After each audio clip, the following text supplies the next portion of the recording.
Low to the body. You see Canelo, you see Joshua do it. They go low to the body and go high. You see that shot? Boom, boom. So I was doing this right. Like you, a boxing way is, a lot of people do this in boxing. They step forward, yeah? You jumped in. So then you jumped in and then you're here. You're right here. So I'm just doing the simple drill. UFC is more advanced than boxing. Boxers get paid more money, but the entity of the UFC, billions. Yeah. If you don't got a gimmick, you have to have a gimmick. A mean, tough street, Tyson, custom auto trained. It's all a gimmick. It's real, but it's a gimmick. Look at Conor McGregor. Yeah. He has a gimmick. He's crazy. He's bold. A gimmick. Real life, he's a beautiful guy. You know. Yeah. But you have to have a gimmick. So it sells tickets. Put in seats. Put them butts in the seat. That's a scary one for fighters too, because the thrill of cocaine for some reason is exciting to people who love like exciting things. Like there's something about fighters who are adrenaline junkies that like to be pumped up, and Conor seems to enjoy it, which is one of the things that makes me think he probably won't come back. But if he does come back, it's got to be now.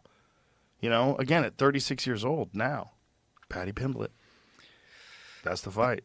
That's going to be a big fight. Big fight. Yeah. But I don't even think Conor's in the drug testing pool anymore.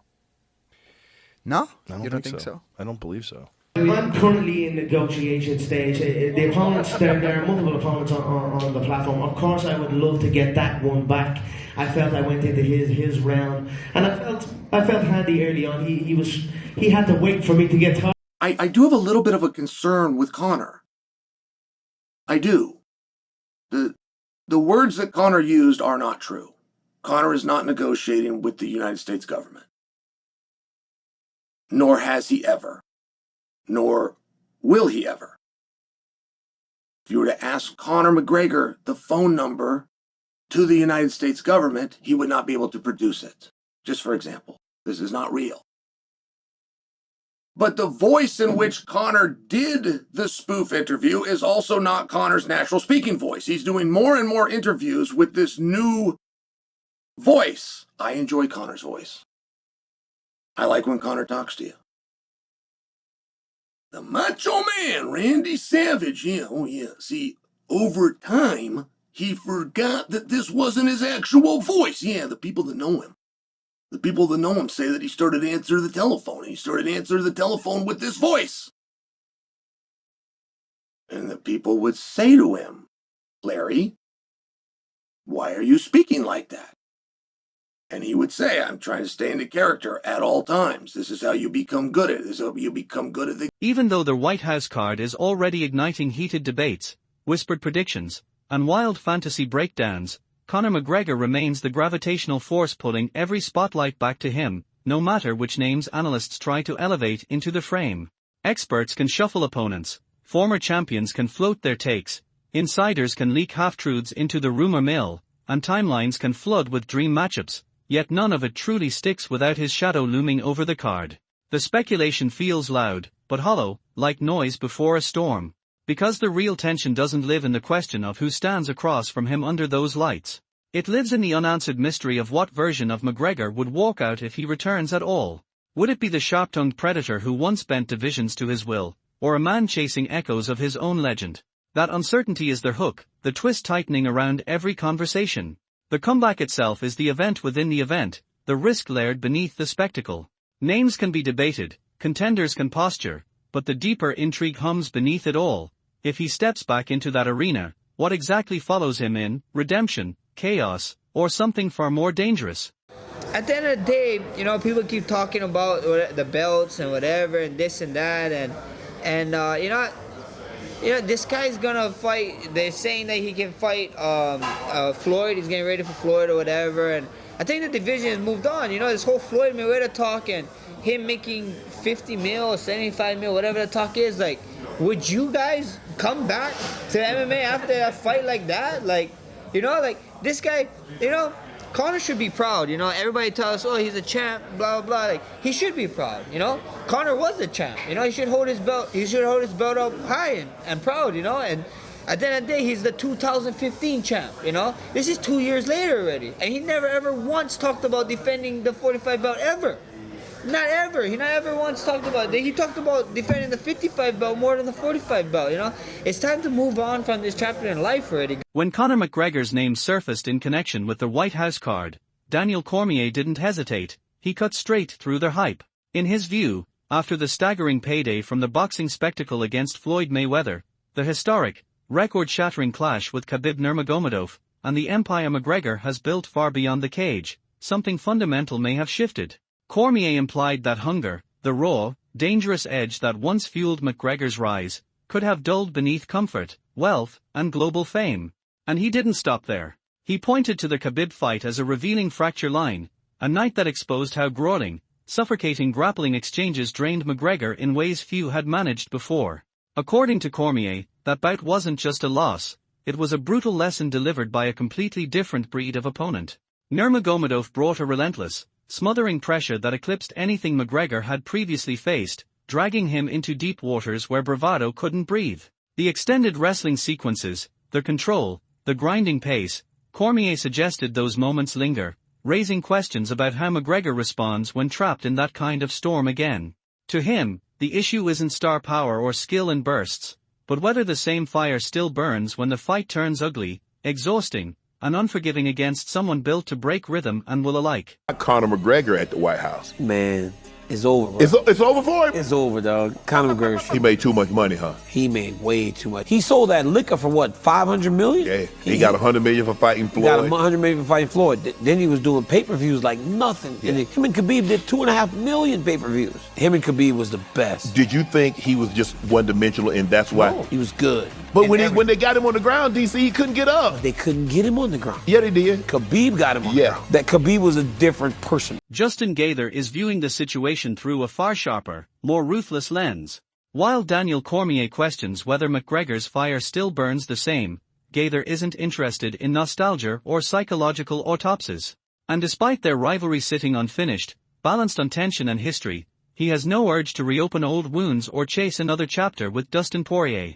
There's no appetite for recycled grudges, no fascination with settling scores that already spilled their share of blood. Instead, Gaither locks his attention onto what he sees as the real prize, the most explosive opportunity McGregor could seize on the White House stage. That's the collision he believes carries weight. Not a sentimental rerun, not a backward glance at what was, but a violent leap into what could be. To Gaither, this isn't about closure, it's about impact. It's about walking into a spotlight so blinding it rewrites legacies in a single night. The White House backdrop isn't just scenery, it's pressure, spectacle, history waiting to detonate. He sees magnitude, chaos, and career-defining stakes hanging in the air, thick and electric. For Gaither, the only fight worth chasing is the one that shakes the ground, the one that roars loud enough to drown out the past and force the future to pay attention. No, what about a trilogy against Dustin Poirier? No, if he decides to come out of retirement, are you interested in that? No. Mm-hmm. Or 1-on-1. Yep. I'm fighting for the championship next. I mean, that is the biggest fight in the world for me, for this division. It's the biggest fight that any of us could ever have. Is fighting for an undisputed gold championship belt. So there's nothing else that entertains me. Mm-hmm. If they came to me and said, do you want to fight McGregor on the White House card instead? I would think about it. However, Demetrius Johnson cuts against the current, and he doesn't soften the message. From his standpoint, reputation alone shouldn't be a golden ticket for Conor McGregor or Jon Jones to step onto the White House card. He challenges the idea that star power deserves automatic elevation, arguing that the spotlight should be earned, not inherited. Johnson believes it belongs to fighters who are active, visible, and grinding in real time, those who keep showing up, keep taking risks, and keep proving themselves when it actually counts. To him, momentum is currency, and consistency is the real measure of worth. Legacy might draw headlines, but it shouldn't jump the line. Even the biggest names, he implies, shouldn't be allowed to hover above the chaos while others bleed to stay relevant. Johnson frames it as a matter of fairness and pressure, insisting that opportunities should reward commitment, not memories. In his eyes, the card shouldn't celebrate who fighters used to be, but who is willing to fight now, deliver now, and carry the weight of the moment without hiding behind past glory. Like, let's say John Jones comes back, he fights Johnson Almeida. He was like, you know what? I want to be on the White House card. What do I got to do? They're like, okay, you fight the winner of Volkov versus Johnson Almeida. Bet. And then he beats Johnson Almeida. And then it's okay, perfect. You're going to fight the winner of XYZ on the White House. Perfect. I'm all for it. But I just don't like when somebody's iced, sitting there chilling. They get to pick and choose what they do. Maybe they earn that right. I have no idea. Right? But for me, I want to see guys who are putting the fucking, rubber to the pavement. Whether in all the accomplishment John Jones has done, it's amazing. I'm not denying that. I'm just saying that if we got guys who are on the roster who are fucking fighting their asses off, they should have the first dibs to get on the White House. Even for Conor, we don't need his ass on the White House, right? But I know him and Donald Trump, they got some good things going. But I just don't want to see other athletes miss out on an opportunity that are fighting right. Meanwhile, Chael Sonnen confessed he carries real reservations about Conor McGregor, especially when it comes to the recent claims that he's negotiating directly with the US government. Sonnen shut that narrative down without hesitation, flatly rejecting it as fiction and implying it felt more like theater than truth. To him, it wasn't a power move, it was a performance. He went further, pointing to a recent spoof-style interview where McGregor didn't even seem to sound like himself. The cadence, the delivery, the tone, it all felt heightened, almost scripted.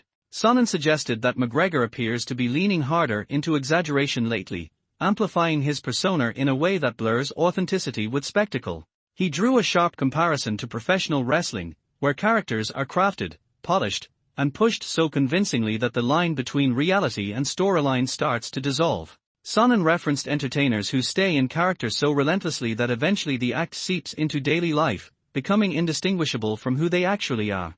And in that observation was a subtle warning: McGregor may be drifting into that same territory, where the persona grows louder than the person beneath it.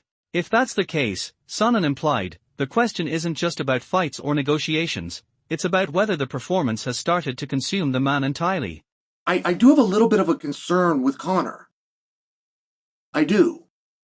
The words that Conor used are not true. Conor is not negotiating with the United States government. Nor has he ever. Nor will he ever. If you were to ask Conor McGregor the phone number to the United States government, he would not be able to produce it. Just for example, this is not real. But the voice in which Conor did the spoof interview is also not Conor's natural speaking voice. He's doing more and more interviews with this new voice. I enjoy Conor's voice. I like when Conor talks to you. The Macho Man, Randy Savage, See, over time, he forgot that this wasn't his actual voice. The people that know him. The people that know him say that he started to answer the telephone. He started to answer the telephone with this voice. And the people would say to him, Larry, why are you speaking like that? And he would say, I'm trying to stay into character at all times. This is how you become good at it. This is how you become good at it. Continuing his argument, Chael said what truly unsettles him is how some of the promises being floated don't square with reality. In his view, talk of special government privileges or sweeping national symbolism attached to McGregor fighting at the White House simply doesn't exist the way it's being advertised. He dismissed the imagery as inflated myth-making, a narrative built for headlines rather than substance.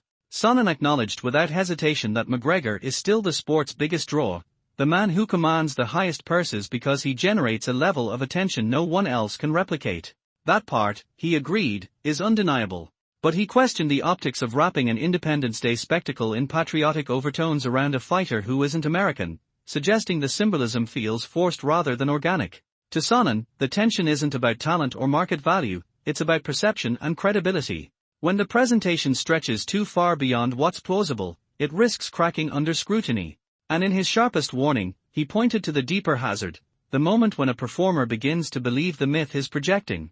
That, Sonnen implied, is when confidence morphs into illusion. An illusion can quietly start steering the narrative instead of reality. I'll just tell you, it's a little bit concerning for me, only from the perspective of the things that Conor has put out is impossible to match.